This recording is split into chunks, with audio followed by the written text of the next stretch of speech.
ನಮಸ್ಕಾರ.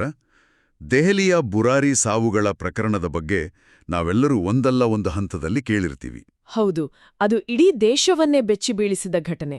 ಜುಲೈ 1, 2018 ಒಂದೇ ಕುಟುಂಬದ 11 ಜನ ತಮ್ಮದೇ ಮನೆಯಲ್ಲಿ ಒಟ್ಟಿಗೆ ಒಂದು ನಿಗೂಢ ರೀತಿಯಲ್ಲಿ ಸಾವನ್ನಪ್ಪಿದ್ರು. ಆ ಚಿತ್ರಗಳು ಇನ್ನೂ ಕಣ್ಣಿಗೆ ಕಟ್ಟಿದ ಹಾಗೆ ಇವೆ. ಖಂಡಿತ. ಆದರೆ ಆ ಮುಚ್ಚಿದ ಬಾಗಿಲುಗಳ ಹಿಂದೆ ನಿಜವಾಗಿಯೂ ನಡೆದಿದ್ದೇನು? ಅದು ಆತ್ಮಹತ್ಯೆಯಾ, ಕೊಲೆಯಾ, ಅಥವಾ ಅದನ್ನೂ ಮೀರಿದ ಬೇರೇನಾದ್ರೂ ಇದೆಯಾ? ಹೌದು, ಮೇಲ್ನೋಟಕ್ಕೆ ಇದು ಸಾಮೂಹಿಕ ಆತ್ಮಹತ್ಯೆಯಂತೆ ಕಂಡ್ರೂ ಆಳಕ್ಕೆ ಇಳಿದಾಗ ಇದು ಅದಕ್ಕಿಂತ ಹೆಚ್ಚು ಸಂಕೀರ್ಣ ಮತ್ತು ವಿಚಿತ್ರವಾದ ಕಥೆ. ಅಂದ್ರೆ ಇದು ನಂಬಿಕೆ, ಭ್ರಮೆ ಮತ್ತು ಒಂದು ಕುಟುಂಬದೊಳಗಿನ ಸೈಕಾಲಜಿ ಬಗ್ಗೆ ಒಂದು ದೊಡ್ಡ ಪಾಠ. ನಿಖರವಾಗಿ, ಹೊರಗಿನ ಪ್ರಪಂಚಕ್ಕೆ ಸುಶಿಕ್ಷಿತ, ಸಂತೋಷದ ಕುಟುಂಬವಾಗಿ ಕಂಡ ಭಾಟಿಯ ಪರಿವಾರ ತಮ್ಮದೇ ಆದ ಒಂದು ಪ್ರತ್ಯೇಕ ವಾಸ್ತವದಲ್ಲಿ ಬದುಕುತ್ತಿತ್ತು. ಹಾಗಾದ್ರೆ ಬನ್ನಿ ಈ ಘಟನೆಯ ಆಳಕ್ಕಿಳಿದು ಆ ಎರಡೂ ಚಿತ್ರಣಗಳ ನಡುವಿನ ಕೊಂಡಿ ಯಾವುದು ಅಂತ ಹುಡುಕೋಣ. ಮೊದಲಿಗಿದ್ದು ಅದೇ ದೃಶ್ಯ. ಹೌದು, ಜುಲೈ 1, 2018 ಬೆಳಗ್ಗೆ ಸುಮಾರು 7:15 ನೆರೆಮನೆಯವರಾದ ಗುರ್ಚರಣ್ ಸಿಂಗ್ ಅವರು ವಾಕಿಂಗ್ಗೆ ಕರೆಯಲು ಬಂದಾಗ ಮನೆಯ ಬಾಗಿಲು ತೆರೆದಿತ್ತು. ಸಾಮಾನ್ಯವಾಗಿ ಮುಚ್ಚಿರ್ತಿದ್ದ ಬಾಗಿಲು ಅಂದು ತೆರೆದಿತ್ತು. ಅವರು ಒಳಗೆ ಕಾಲಿಟ್ಟಾಗ ಕಂಡ ದೃಶ್ಯ ಇದೆಯಲ್ಲ, ಎಂಥವರ ಎದೆಯನ್ನು ನಡುಗಿಸುವಂತಿತ್ತು. ಮನೆಯ ಹಜಾರದಲ್ಲಿ ಮೇಲ್ಛಾವಣಿಯ ಕಬ್ಬಿಣದ ಗ್ರಿಲ್ನಿಂದ 10 ದೇಹಗಳು ನೇತಾಡುತ್ತಿದ್ದವು. ಅದು ಸುಮ್ನೆ ನೇತಾಳೋದು ಅಂತ ಹೇಳೋಕಾಗಲ್ಲ ಅಲ್ವಾ? ಒಂದು ರೀತಿ ಒಂದು ವ್ಯವಸ್ಥೆ ಇತ್ತು. ಹೌದು, ಒಂದು ಆಚರಣೆಯ ತರ. ಎಲ್ಲರ ಕಣ್ಣಿಗೆ ಬಟ್ಟೆ, ಬಾಯಿಗೆ ಟೇಪ್, ಕಿವಿಗಳಲ್ಲಿ ಹತ್ತಿ, ಕೆಲವರ ಕೈಕಾಲುಗಳನ್ನು ಕೂಡ ಕಟ್ಲಾಗಿತ್ತು. ಇದು ಹತಾಶೆಯಿಂದ ತಕ್ಷಣಕ್ಕೆ ತೆಗೆದುಕೊಂಡ ನಿರ್ಧಾರದಂತೆ ಖಂಡಿತ ಕಾಣುತ್ತಿರಲಿಲ್ಲ. ಖಂಡಿತ ಇಲ್ಲ. ಮತ್ತು ಎಲ್ಲರೂ ಒಂದೇ ಕಡೆ ಇರಲಿಲ್ಲ. 80 ವರ್ಷದ ಅಜ್ಜಿ ನಾರಾಯಣಿ ದೇವಿಯವರ ಮೃತದೇಹ ಅದು ಇನ್ನೊಂದು ಕೋಣೆಯಲ್ಲಿ ಪತ್ತೆಯಾಗಿತ್ತು.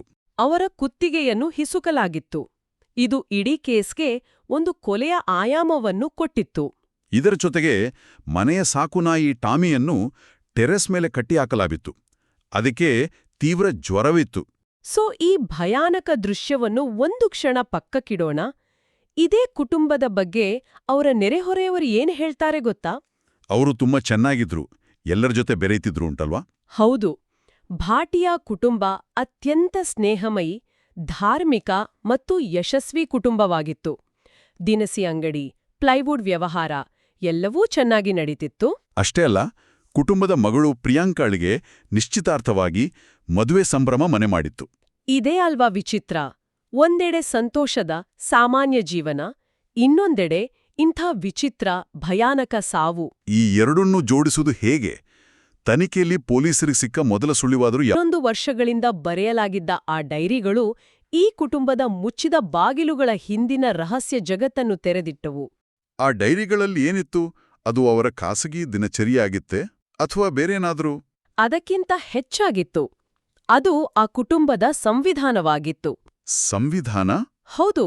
ಆ ಡೈರಿಗಳ ಪ್ರಕಾರ ಆ ಮನೆಯನ್ನು ನಡೆಸುತ್ತಿದ್ದದ್ದು ಕುಟುಂಬದ ಕಿರಿಯ ಮಗ ಲಲಿತ್ ಭಾಟ್ಯ. ಆದರೆ ಅವನ ಮೂಲಕ ಮಾತನಾಡುತ್ತಿದ್ದದ್ದು 2007ರಲ್ಲಿ ನಿಧನರಾದ ಅವನ ತಂದೆ ಭೋಪಾಲ್ ಸಿಂಗ್ ಅವರ ಆತ್ಮ. ಒಂದು ನಿಮಿಷ, ನೀವು ಹೇಳ್ತಿರೋದು ಆ ಮನೆಯಲ್ಲಿ ಪ್ರತಿಯೊಂದು ನಿರ್ಧಾರವನ್ನೂ ಒಬ್ಬ ಸತ್ತ ವ್ಯಕ್ತಿಯ ಆತ್ಮ ತೆಗೆದುಕೊಳ್ತಿತ್ತು ಅಂತನಾ? ಹೌದು. ಇದು ನಂಬಲು ಅಸಾಧ್ಯ ಅನಿಸಬಹುದು, ಆದ್ರೆ ಆ ಕುಟುಂಬಕ್ಕೆ ಅದೇ ವಾಸ್ತವವಾಗಿತ್ತು.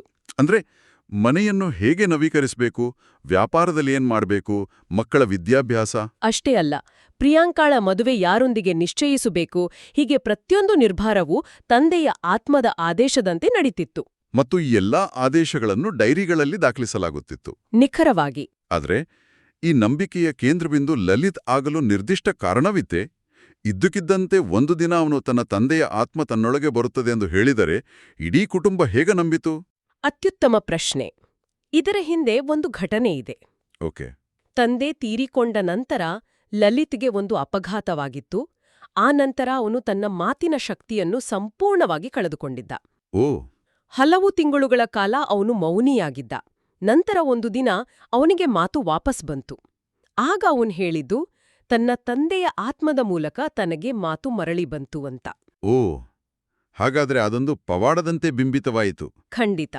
ಆ ಪವಾಡವೇ ಅವನಿಗೆ ಕುಟುಂಬದಲ್ಲಿ ಒಂದು ವಿಶೇಷ ದೈವಿಕ ಸ್ಥಾನಮಾನವನ್ನು ನೀಡಲು ಕಾರಣವಾಯಿತು. ಅಂದ್ರೆ ಅವನ ಆಘಾತವೇ ಅವನ ಅಧಿಕಾರದ ಮೂಲವಾಯಿತು. ಹೌದು. ಅವನ ಮಾತು ಎಂದರೆ ಇನ್ನು ಮುಂದೆ ಅದು ಲಲಿತ್ತಿನ ಮಾತಲ್ಲ, ಅದು ತಂದೆಯ ಅಂದರೆ ಮನೆಯ ಯಜಮಾನನ ಮಾತು. ಅದನ್ನು ಪ್ರಶ್ನಿಸುವ ಧೈರ್ಯ ಯಾರಿಗೂ ಇರಲಿಲ್ಲ. ಇರ್ಲಿಲ್ಲ. ಆದರೆ ಕುಟುಂಬದಲ್ಲಿ ಇಂಜಿನಿಯರಿಂಗ್ ಓದಿದ್ದ ಪ್ರಿಯಾಂಕಾ ಅವರಂತಹ ಸುಶಿಕ್ಷಿತರು ಇದ್ರಲ್ಲವೇ? ಒಬ್ಬ ವ್ಯಕ್ತಿಯ ಭ್ರಮೆಯನ್ನು ಇಡೀ ಕುಟುಂಬ, ಅದರಲ್ಲೂ ವಿದ್ಯಾವಂತರು ಹೇಗೆ ಒಪ್ಪಿಕೊಳ್ಳಲು ಸಾಧ್ಯ? ಮನಃಶಾಸ್ತ್ರದಲ್ಲಿ ಇದನ್ನು ಶೇರ್ಡ್ ಸೈಕೋಸಿಸ್ ಅಂತ ಕರಿತೀವಿ. ಶೇಡ್ ಸೈಕೋಸಿಸ್ ಅಂದ್ರೆ ಹಂಚಿಕೊಂಡ ಭ್ರಮೆ ಅಂತನಾ? ನಿಖರವಾಗಿ. ಅಥವಾ ಫೋಲಿಯಾದೆದು. ಇದ್ರಲ್ಲಿ ಕೇವಲ ನಂಬಿಕೆಯಷ್ಟೇ ಇರೋದಿಲ್ಲ. ಇಲ್ಲಿ ಹಲವು ಅಂಶಗಳು ಕೆಲಸ ಮಾಡುತ್ತವೆ. ಒಂದು, ಪ್ರಭಾವಿ ವ್ಯಕ್ತಿಯನ್ನು, ಇಲ್ಲಿ ಲಲಿತ್ನನ್ನು ಪ್ರಶ್ನಿಸಿದರೆ ಕುಟುಂಬಕ್ಕೆ ಕೆಡುಕಾಗುತ್ತದೆ ಎಂಬ ಭಯ. ಮತ್ತು ಅವರಿಂದ ದೂರವಾಗಬಾರ್ದು ಅನ್ನೋ ಒಂದು ಭಾವನಾತ್ಮಕ ಒತ್ತಡ ಕೂಡ. ಹೌದು. ಮತ್ತು ಮೂರನೆಯ, ಬಹುಶಃ ಅತಿ ಮುಖ್ಯವಾದ ಅಂಶ, ಅವರ ಮಾತುಗಳನ್ನು ಕೇಳಿದ್ರಿಂದ ಒಳ್ಳೆಯದಾಗಿದೆ ಎಂಬ ಹಿಂದಿನ ಅನುಭವ. ಓಕೆ, ಇದು ಇಂಟ್ರೆಸ್ಟಿಂಗ್. ಲಲಿತ್ ಮೂಲಕ ತಂದೆಯ ಆತ್ಮ ನೀಡಿದ ಸಲಹೆಗಳಿಂದ ಅವರ ವ್ಯವಹಾರ ವೃದ್ಧಿಯಾಗಿತ್ತು, ಮನೇಲಿನ ಸಣ್ಣಪುಟ್ಟ ಸಮಸ್ಯೆಗಳು ಬಗೆಹರಿದಿದ್ವು, ಪ್ರಿಯಾಂಕಗಳಿಗೆ ಒಳ್ಳೆಯ ಸಂಬಂಧ ಕೂಡಿ ಬಂದಿತ್ತು. ಅಂದ್ರೆ ಅವರ ಪಾಲಿಗೆ ಅದೊಂದು ಕೆಲಸ ಮಾಡುವ ವ್ಯವಸ್ಥೆ, ವರ್ಕಿಂಗ್ ಸಿಸ್ಟಮ್ ಆಗಿತ್ತು. ಎಕ್ಸಾಕ್ಟ್ಲಿ. ಆ ಸಿಸ್ಟಮ್ ಅವರಿಗೆ ರಿಸಲ್ಟ್ಸ್ ಕೊಡ್ತಾ ಇತ್ತು. ಯಶಸ್ಸು ಮತ್ತು ನಂಬಿಕೆ ಒಂದಕ್ಕೊಂದು ಬೆಸೆದುಕೊಂಡಾಗ ವಿಮರ್ಶಾತ್ಮಕ ಚಿಂತನೆ ಸಂಪೂರ್ಣವಾಗಿ ನಾಶವಾಗ್ತದೆ. ಬುರಾರಿ ಪ್ರಕರಣದ ನಿಜವಾದ ಪಾಠ ಇದೇ ಇರಬಹುದಾ? ನಿಖರವಾಗಿ. ಅವರ ದೃಷ್ಟಿಯಲ್ಲಿ ಇದು ಅಪಾಯವೇ ಆಗಿರಲಿಲ್ಲ. ಕಳೆದ 11 ವರ್ಷಗಳಿಂದ ತಂದೆಯ ಆತ್ಮ ಹೇಳಿದ ಪ್ರತಿಯೊಂದು ಮಾತು ಸತ್ಯವಾಗಿತ್ತು. ಅದು ಅವರಿಗೆ ಯಶಸ್ಸನ್ನು ನೀಡಿತ್ತು. ಹೌದು. ಇದು ಕನ್ಫರ್ಮೇಷನ್ ಬಯಾಸ್ನ ಒಂದು ತೀವ್ರ ಸ್ವರೂಪ. ಅಂದ್ರೆ ನಮ್ಮ ನಂಬಿಕೆಯನ್ನು ಸಮರ್ಥಿಸುವ ಮಾಹಿತಿಯನ್ನು ಮಾತ್ರ ನಾವು ಒಪ್ಪಿಕೊಳ್ಳುತ್ತೇವೆ ಮತ್ತು ಅದನ್ನು ವಿರೋಧಿಸುವ ಯಾವುದೇ ಸಾಕ್ಷ್ಯವನ್ನು ಕಡೆಗಣಿಸುತ್ತೇವೆ. ಸರಿ. ಹಾಗಾದರೆ ಇದು ಕೇವಲ ಮಾನಸಿಕ ಸಮಸ್ಯೆಯಾಗಿತ್ತೇ ಅಥವಾ ಕುಟುಂಬದ ಆಸ್ತಿಗಾಗಿ ಲಲಿತ್ ಆಡಿದ ನಾಟಕವಾಗಿರಬಹುದಲ್ವೇ? ಈ ಸಾಧ್ಯತೆಯನ್ನು ಪೊಲೀಸರು ಪರಿಶೀಲಿಸಲಿಲ್ಲವೇ? ಖಂಡಿತ ಪರಿಶೀಲಿಸಿದ್ರು. ಆದ್ರೆ ಲಲಿತ್ನ ಹಿನ್ನೆಲೆ, ಡೈರಿಗಳಲ್ಲಿದ್ದ ಬರಹದ ರೀತಿ ಮತ್ತು ಮನಃಶಾಸ್ತ್ರಜ್ಞರ ವಿಶ್ಲೇಷಣೆಗಳು ಬೇರೆಯೇ ಕಥೆ ಹೇಳಿದ್ವು. ಏನು ಹೇಳಿದ್ವು? ತಜ್ಞರ ಪ್ರಕಾರ ಲಲಿತ್ಗೆ ಡಿಲ್ಯೂಷನಲ್ ಡಿಸಾರ್ಡರ್ ಇತ್ತು. ಅಂದ್ರೆ ಅವನು ತನ್ನನ್ನು ತಂದೆಯ ಆತ್ಮ ಆವರಿಸಿದೆ ಎಂದು ಪ್ರಾಮಾಣಿಕವಾಗಿ ನಂಬಿದ್ದ. ಅವನು ನಟಿಸುತ್ತಿರಲಿಲ್ಲ. ಇಲ್ಲ, ಅವನು ನಟಿಸುತ್ತಿರಲಿಲ್ಲ. ಅವನ ಈ ಅಚಲ ನಂಬಿಕೆಯೇ ಕುಟುಂಬದ ಉಳಿದ ಸದಸ್ಯರ ಮೇಲೆ ಅಷ್ಟು ಗಾಢವಾದ ಪ್ರಭಾವ ಬೀರಲು ಕಾರಣವಾಗಿತ್ತು. ಕೇಳುವಾಗಲೇ ಮೈ ಜುಮ್ಮೆನ್ನುತ್ತಿದೆ. ಹಾಗಾದ್ರೆ ಆ ಅಂತಿಮ ಆಚರಣೆಯ ಬಗ್ಗೆ ಡೈರಿಗಳಲ್ಲಿ ಏನಿತ್ತು? ಯಾಕೆ ಅವರು ನೇಣು ಹಾಕಿಕೊಳ್ಳುವ ನಿರ್ಧಾರಕ್ಕೆ ಬಂದರು? ಡೈರಿಗಳಲ್ಲಿ ವಿವರಿಸಿದ ಆ ಅಂತಿಮ ಯೋಜನೆಯೇ ಬಡ್ ತಪಸ್ಸು. ಬಡ್ ತಪಸ್ಸು ಅಂದ್ರೆ? ಆಲದ ಮರದ ಆಚರಣೆ. ಆಲದ ಮರದ ಬಿಳಲುಗಳು ಹೇಗೆ ಕೆಳಗೆ ನೇತಾಡ್ತವೆಯೋ ಹಾಗೆ ಕುಟುಂಬದ ಎಲ್ಲರೂ ನೇತಾಡಬೇಕು ಎಂದು ಡೈರಿಯಲ್ಲಿ ಸೂಚಿಸಲಾಗಿತ್ತು. ಇದು ಅವರ ಭಕ್ತಿಯನ್ನು ಮತ್ತು ನಂಬಿಕೆಯನ್ನು ಪರೀಕ್ಷಿಸುವ ಒಂದು ತಪಸ್ಸು ಎಂದು ವಿವರಿಸಲಾಗಿತ್ತು. ಹೌದು. ಆದ್ರೆ ಇಲ್ಲಿ ಅತ್ಯಂತ ಪ್ರಮುಖವಾದ ಮತ್ತು ದುರಂತಮಯವಾದ ಅಂಶವೆಂದರೆ ಅವರು ಸಾಯುವ ಉದ್ದೇಶವನ್ನು ಹೊಂದಿರಲಿಲ್ಲ. ಖಂಡಿತವಾಗಿಯೂ ಇಲ್ಲ. ಅದು ಆತ್ಮಹತ್ಯೆಯಾಗಿರಲಿಲ್ಲ. ಹಾಗಾದ್ರೆ ಏನಾಯ್ತು? ಡೈರಿಯ ಪ್ರಕಾರ ಈ ಆಚರಣೆ ಮುಗಿದ ಕೆಲವೇ ಕ್ಷಣಗಳಲ್ಲಿ ತಂದೆಯ ಆತ್ಮವು ಬಂದು ತಮ್ಮ ಎಲ್ಲರನ್ನೂ ರಕ್ಷಿಸುತ್ತದೆ, ಕೈಕಾಲುಗಳ ಕಟ್ಟುಗಳನ್ನು ಬಿಚ್ಚುತ್ತದೆ. ಮತ್ತು ನಂತರ ಕುಟುಂಬಕ್ಕೆ ದೊಡ್ಡ ಮಟ್ಟದ ಅಭಿವೃದ್ಧಿ ಮತ್ತು ಶಕ್ತಿ ಸಿಗುತ್ತೆ ಎಂದು ಅವರು ಬಲವಾಗಿ ನಂಬಿದ್ರು. ಹೌದು, ಇದು ಅವರ ನಂಬಿಕೆಯ ಅಂತಿಮ ಪರೀಕ್ಷೆಯಾಗಿತ್ತು. ಇದನ್ನು ಸಾಬೀತುಪಡಿಸಲು ಬೇರೆ ಸಾಕ್ಷ್ಯಗಳಿದ್ದವೇ? ಇದ್ದವು. ಅವರು ಆ ರಾತ್ರಿ ಊಟವನ್ನು ಹೊರಗಿನಿಂದ ಆರ್ಡರ್ ಮಾಡಿದ್ರು. ಮರುದಿನ ಬೆಳಗ್ಗೆಗಾಗಿ ಹಾಲಿನ ಪ್ಯಾಕೆಟ್ಗಳಿಗೆ ಆರ್ಡರ್ ನೀಡಿದ್ರು. ಪ್ರಿಯಾಂಕಾ ತನ್ನ ಮದುವೆಯ ಶಾಪಿಂಗ್ ಬಗ್ಗೆ ಸ್ನೇಹಿತೆಯೊಂದಿಗೆ ಚರ್ಚಿಸಿದ್ದಳು. ಇದೆಲ್ಲವೂ ಅವರು ಬದುಕಿ ಉಳಿಯುತ್ತೇವೆ ಎಂಬ ದೃಢವಾದ ನಂಬಿಕೆಯನ್ನು ಹೊಂದಿದ್ದರು ಎಂಬುದನ್ನು ಸ್ಪಷ್ಟವಾಗಿ ತೋರಿಸುತ್ತದೆ. ಹಬ್ಬ. ಈ ಘಟನೆಯಲ್ಲಿನ ದುರಂತ ವ್ಯಂಗ್ಯವನ್ನು ನೋಡಿ, ಯಾವ ಅಲೌಕಿಕ ಶಕ್ತಿಯು ತಮ್ಮನ್ನು ರಕ್ಷಿಸುತ್ತದೆ ಎಂದು ಅವರು ಅಚಲವಾಗಿ ನಂಬಿದ್ದರೋ ಅದೇ ನಂಬಿಕೆಯೇ ಅವರ ಸಾವಿಗೆ ನೇರ ಕಾರಣವಾಯಿತು. ನಾನು ನಿಮ್ಮನ್ನು ರಕ್ಷಿಸುತ್ತೇನೆ ಎಂಬ ಮಾತನ್ನು ಅವರು ಅನುಮಾನಿಸಲು ಯಾವುದೇ ಕಾರಣವಿರಲಿಲ್ಲ. ಯಾಕಂದ್ರೆ ಕಳೆದ 11 ವರ್ಷಗಳಿಂದ ಆ ಮಾತು ಅವರನ್ನು ಎಂದಿಗೂ ಕೈಬಿಟ್ಟಿರಲಿಲ್ಲ. ಇದು ಒಂದು ಭಯಾನಕ ಪ್ರಶ್ನೆಯನ್ನು ಹುಟ್ಟುಹಾಕುತ್ತದೆ. ಒಬ್ಬ ವ್ಯಕ್ತಿಯ ಭ್ರಮೆಯು ಎಷ್ಟು ಶಕ್ತಿಯುತವಾಗಬಹುದು ಎಂದರೆ 10 ವಿದ್ಯಾವಂತ ಜನರು ತಮ್ಮ ಸ್ವಂತ ವಿವೇಚನೆ ಮತ್ತು ಬದುಕುವ ಸಹಜ ಪ್ರವೃತ್ತಿಯನ್ನೇ ಸಂಪೂರ್ಣವಾಗಿ ಬದಿಗೊತ್ತಿ ಅಂತಹ ಅಪಾಯಕಾರಿ ಆದೇಶವನ್ನು ಪಾಲಿಸುತ್ತಾರೆ. ಒಬ್ಬ ಮನಃಶಾಸ್ತ್ರಜ್ಞಳಾಗಿ ಹೇಳುವುದಾದರೆ ಇಂತಹ ಪ್ರಕರಣಗಳು ನಮ್ಮನ್ನು ತೀವ್ರವಾಗಿ ಕಲಕುತ್ತವೆ. ತರ್ಕ ಮತ್ತು ವಿವೇಚನೆಗಳು ಎಷ್ಟೊಂದು ದುರ್ಬಲ ಎಂಬುದಕ್ಕೆ ಇದು ಒಂದು ಕಠೋರ ಉದಾಹರಣೆ. ಆ ಕುಟುಂಬದೊಳಗೆ ಲಲಿತ್ನ ಮಾತುಗಳನ್ನು ಪ್ರಶ್ನಿಸುವ ವಾತಾವರಣವೇ ಇರಲಿಲ್ಲ. ಖಂಡಿತ ಇರಲಿಲ್ಲ.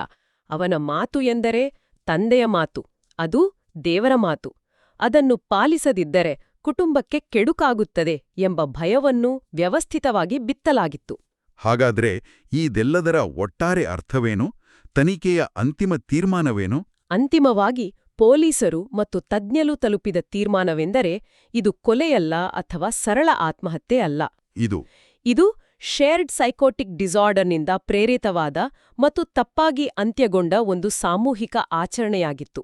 ಅವರ ನಂಬಿಕೆಯೇ ಅವರನ್ನು ಕೊಂದಿತ್ತು ಅಷ್ಟೇ. ಈ ಪ್ರಕರಣದ ಬಗ್ಗೆ ಇನ್ನಷ್ಟು ಆಳವಾಗಿ ತಿಳಿಯಬಯಸುವವರು ನೆಟ್ಫ್ಲಿಕ್ಸ್ನಲ್ಲಿ ಲಭ್ಯವಿರುವ house of secrets the Burari deaths ಎಂಬ ಸಾಕ್ಷ್ಯಚಿತ್ರವನ್ನು ನೋಡಬಹುದು. ಹೌದು, ಅದು ಈ ಪ್ರಕರಣದ ಹಲವು ಆಯಾಮಗಳನ್ನು ಬಹಳ ಸೂಕ್ಷ್ಮವಾಗಿ ಮತ್ತು ವಿವರವಾಗಿ ಕಟ್ಟಿಕೊಡುತ್ತದೆ. ಈ ಘಟನೆಯ ಆಳವಾದ ಅರ್ಥ ಏನು ಅಂತ ನಾವು ಯೋಚಿಸಬೇಕು. ಖಂಡಿತ.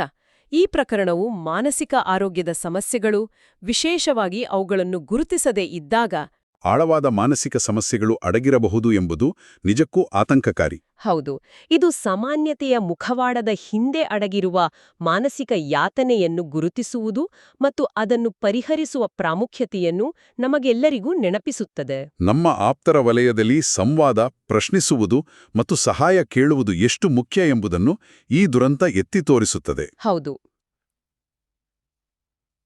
ಈ ಪ್ರಕರಣದ ಬಗ್ಗೆ ನಾವು ಸಾಕಷ್ಟು ಚರ್ಚೆ ಮಾಡಿದ್ದೇವೆ. ಕೇಳುಗರು ಯೋಚಿಸಲು ಒಂದು ಅಂತಿಮ ಆಲೋಚನೆಯೊಂದಿಗೆ ಈ ಚರ್ಚೆಯನ್ನು ಮುಕ್ತಾಯಗೊಳಿಸೋಣ. ಖಂಡಿತ. ಬುರಾರಿ ಸಾವುಗಳ ಪ್ರಕರಣ ಕೇವಲ ಒಂದು ಕುಟುಂಬದ ಭಯಾನಕ ಕಥೆಯಲ್ಲ. ಅದಕ್ಕಿಂತ ದೊಡ್ಡದು. ಇದು ನಂಬಿಕೆ ಮತ್ತು ಭ್ರಮೆಯ ನಡುವೆ ಇರುವ ತೆಳುವಾದ ಗೆರೆಯ ಬಗ್ಗೆ ನಮಗೆ ನೀಡುವ ಒಂದು ಎಚ್ಚರಿಕೆಯಾಗಿದೆ. ನಮ್ಮ ಸ್ವಂತ ಜೀವನದಲ್ಲಿ ನಾವು ನಂಬುವ ವಿಷಯಗಳನ್ನು ಮತ್ತು ನಾವು ಪ್ರಶ್ನಾತೀತವಾಗಿ ಅನುಸರಿಸುವ ವ್ಯಕ್ತಿಗಳನ್ನು ವಿಮರ್ಶಾತ್ಮಕವಾಗಿ ನೋಡುವ ಪ್ರಾಮುಖ್ಯತೆಯನ್ನು ಇದು ನೆನಪಿಸುತ್ತದೆ. ಹೌದು. ಒಂದು ಯೋಚನೆ, ಒಂದು ನಂಬಿಕೆ ಎಷ್ಟರ ಮಟ್ಟಿಗೆ ಬಲಗೊಂಡ್ರೆ ಅದು 11 ಜೀವಗಳನ್ನು ಬಲಿ ಪಡೆಯಬಹುದು. ಇದರ ಬಗ್ಗೆ ಯೋಚಿಸಿ.